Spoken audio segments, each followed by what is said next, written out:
25 जुलाई 2001 दोपहर के लगभग 1:30 बजे। लोकेशन दिल्ली का अशोक रोड। इंडिया की पार्लियामेंट से सिर्फ कुछ ही किलोमीटर की दूर पर एक सफेद अम्बेसडर कार धीरे धीरे रुकती है। एक महिला उससे उतर करके अपने ऑफिशियल रेसिडेंस की तरफ बढ़ रही होती है। सिक्योरिटी का माहौल बिल्कुल नॉर्मल लग रहा था। रोड पर लोग थे, गाड़ियां चल रही थी और किसी को अंदाजा नहीं था कि अगले कुछ सेकंड्स में इंडिया की पॉलिटिक्स का एक सबसे कंट्रोवर्शियल असैसिनेशन होने वाला है।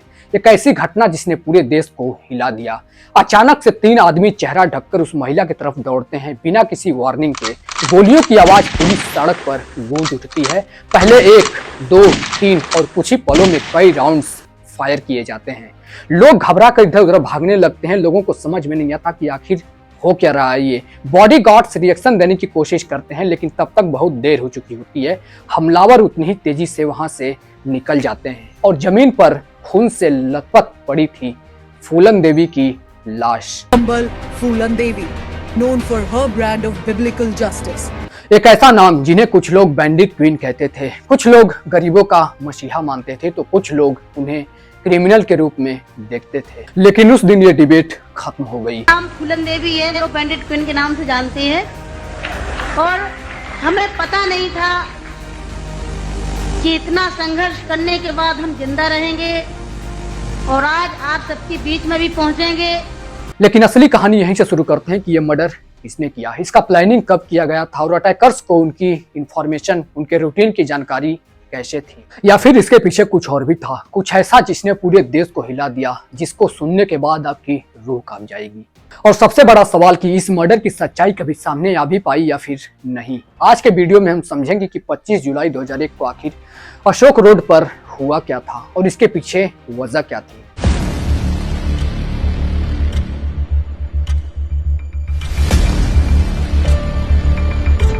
दोस्तों, इस पूरी कहानी को समझने के लिए हमें समय में थोड़ा पीछे चलना पड़ेगा। जब 10 अगस्त 1963 को फूलन देवी का जन्म उत्तर प्रदेश के जालौन जिले में स्थित एक छोटा सा गांव गोरहा का पुरवा में हुआ था। उनका परिवार मल्लाह जाति का था, जो नाविकों की एक निचली जाति मानी जाती थी। ये बात उस समय की है दोस्तों, जब हमारे पूरे भारत देश में लड़कियों को बोझ समझा जाता था। फूलन के पिता देवदीन मल्लाह और माँ मूला देवी के 4 बच्चे थे, जिनमें की फूलन और उनकी बहन, जिनका नाम रुक्मणी बताया जाता है, वो बच्चों में बड़े थे। परिवार में संपत्ति के नाम पर सिर्फ 1 एकड़ जमीन थी, जिस पर की एक नीम का पेड़ लगा हुआ था। दोस्तों, फूलन बचपन से ही एक साहसी लड़की थी। जब वो 11 साल की थी तभी उनके दादा और दादी की मृत्यु हो जाती है, जिसके बाद से उनके जो चाचा थे, जिनका नाम बताया जाता है मायादीन, वो उनकी 1 एकड़ जमीन पर कब्जा करने की कोशिश करते हैं, उसको हड़पने की कोशिश करते हैं। लेकिन जो फूलन देवी होती हैं, वो बचपन में ही उस जमीन हड़पने को लेकर के काफी विरोध करती हैं और विरोध करने के चक्कर में वो गाँव की सारी लड़कियों को और सारे लोगों को, बुजुर्गों को इकट्ठा करती हैं और वो अपने चाचा का विरोध करती हैं कि हमारी जमीन वो हड़प ना पाए, जिसके लिए उन्होंने गाँव की लड़कियों को इकट्ठा करके वो इसके प्रति धारणा देती हैं। जिसके बाद से परिवार में जब पता चलता है तो उनके परिवार में उनको बहुत ज्यादा मारा पीटा जाता है, बहुत ज्यादा प्रताड़ित किया जाता है कि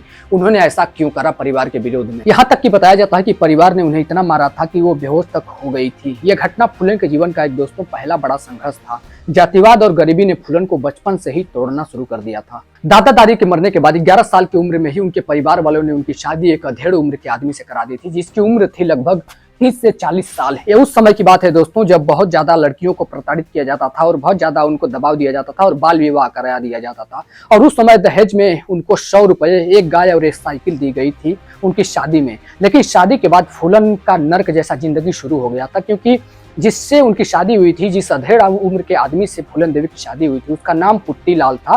फूलन देवी की शादी होने के बाद वो बहुत ज्यादा उनको मारता पीटता था, बहुत ज्यादा उनके साथ दुर्व्यवहार करता था, शोषण करता था, बहुत ज्यादा दारू वगैरह भी पीता था, जिसकी वजह से फूलन का बहुत ज्यादा शोषण होने लगता है उनके ससुराल में। लेकिन उसके बाद जब फूलन इस शोषण को सह नहीं पाती हैं तो वो फैसला करती हैं और वो अपने मायके लौट आती हैं। जब फूलन अपने मायके लौट आती हैं तो उनके चाचा, जिनका नाम मायादीन था, वो फिर 1 एकड़ जमीन को लेकर के काफी विवाद करने लगते हैं और फूलन के फैमिली से, परिवार से झगड़ा करने लगते हैं। जिसके बाद से फूलन की परिवार जमीन को हड़पने को लेकर के उनको साफ मना कर देता है। जिसके बाद से फिर कुछ यूं होता है दोस्तों कि 16 साल की जब उम्र उनकी होती है तब उनको एक झूठे आरोप में फंसा करके उनको जेल भेज दिया जाता है। और जेल जाने के बाद उनकी लाइफ में एक बहुत ही बड़ी घटना घटती है, जहां पर कि उसी जेल के अंदर कुछ पुलिस वालों ने उनके साथ शोषण करते हैं और बहुत ज्यादा घिनौनी हरकत करते हैं, जिसके बाद से फूलन की लाइफ को पूरी तरह से बदल के रख देता है। और ऐसा ही समय गुजरता है दोस्तों, और साल 1979 जब वो जेल से रिहा होती हैं तो वहां पर चंबल की घाटियों में डकैतों से जुड़ जाती हैं और यहीं पर शुरू होता है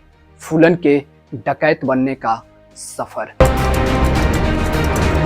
हकदार बनी। नाम फूलन देवी है, जो बैंडिट क्वीन के नाम से जानते हैं। चंबल की घाटिया उस समय डाकुओं का अड्डा हुआ करती थी। उस समय फूलन खुद शामिल हुई थी उस गैंग में, या फिर किसी गैंग ने किडनैप करके फूलन को उसमें शामिल किया था। इसको लेकर के काफी अलग अलग कहानियां देखने या सुनने के लिए मिलती है। उस गैंग का एक लीडर था जिसका नाम था बाबू गुर्जर। उसने फूलन देवी को गैंग में शामिल होने के बाद उनके ऊपर शोषण करने की कोशिश करता है, लेकिन उसी गैंग का दूसरा कमांडर जिसका विक्रम मल्लाह नाम होता है, वो उस गैंग के लीडर को बाबू गुज्जर को मार डालता है और फिर फूलन को बचा लेता है। जिसके बाद से फूलन और विक्रम मल्लाह के बीच काफी नजदीकियां बढ़ती है और उन दोनों में प्यार हो जाता है।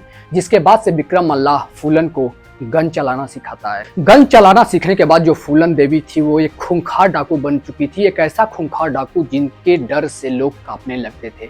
उनका काम था कि वो अमीरों का लूट करके गरीबों में बांटती थी, जैसा कि रॉबिन हुड। इस समय तक दोस्तों फूलन एक खूंखार डाकू बन चुकी थी जिनके नाम से लोग थर थर कांपते थे। फिर उन्होंने अपने पति यानी जिनके साथ उनकी शादी हुई थी, जिन पति ने इनके साथ शोषण किया था, जिसकी वजह से इनको अपने मायके लौटना पड़ा था, अपने पति के गांव पर ये अपने डाकुओं के साथ मिल करके हमला कर देती हैं और अपने पति को चाकुओं से गोद गोद करके मार डालती हैं। फूलन के इस गैंग ने ट्रेनें लूटी, किडनैपिंग करी, लेकिन निचली जातियों के लिए इन्होंने न्याय भी किया। जिसके बाद फूलन को देवी कहा जाने लगा।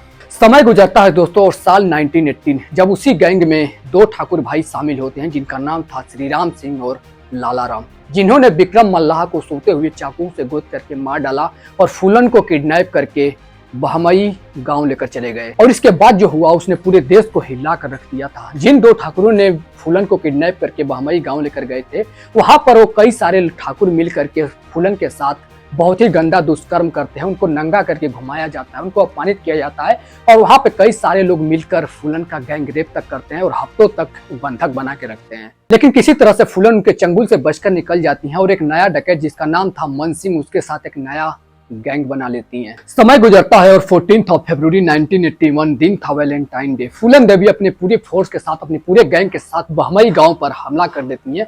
यह वही बहमई गांव था दोस्तों जहां पर कि दो ठाकुरों ने मिल करके उनको किडनैप करके हफ्तों तक रखा था और कई सारे लोगों के साथ मिल करके उनके साथ दुष्कर्म किया था, उनके साथ गैंगरेप करा था, कई हफ्तों तक उनके साथ शोषण किया था और उनको अपमानित किया था। उसी बहमई गांव पर फूलन देवी हमला करती हैं और फिर 22 ठाकुरों को एक साथ लाइन में खड़ा करके उनको गोलियों से भून डाला जाता है। इस घटना के बाद उस समय के तत्कालीन यूपी के सीएम वीपी सिंह ने अपनी नैतिक जिम्मेदारी समझते हुए अपने पद से इस्तीफा दे दिया। जिसके बाद फूलन पर कुल 48 केस दर्ज हो गए, जिसमें लूट, अपहरण और हत्या जैसे मामले शामिल थे। और पुलिस ने फूलन के नाम पर 10,000 रुपए का इनाम भी घोषित कर दिया था। जिसके बाद से 2 सालों तक फूलन की खोज होती रही, लेकिन 2 साल तक फूलन का कुछ भी पता नहीं चला, वो छिपी रही।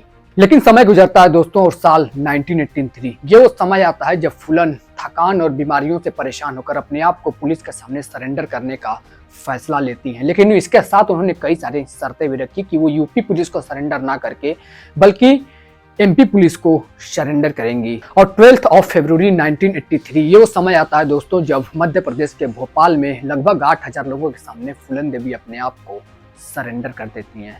सरेंडर होने के बाद लगभग 11 साल तक फूलन जेल में रही और जेल में रहने के दौरान डॉक्टरों ने उनका बिना पूछे गर्भाशय निकाल दिया ताकि दूसरा कोई फूलन पैदा ना हो सके। समय गुजरता है दोस्तों और फिर साल 1994 जब माननीय मुलायम सिंह यादव जी की समाजवादी पार्टी सरकार ने फूलन पर लगे सारे केस को वापस लिए, जिसके बाद से फूलन रिहा हो गई। रिहा होने के बाद फूलन ने बौद्ध धर्म को अपनाया और शांति का रास्ता चुना। और 1 साल बाद यानी 1995 में फूलन ने एक राजनेता उमेद सिंह से शादी कर ली और शादी के 1 साल बाद यानी साल 1996 वो समाजवादी पार्टी से मिर्जापुर लोकसभा सीट पर चुनाव लड़ती हैं और लगभग 37,000 वोटों से जीत जाती हैं और सांसद बन जाती हैं।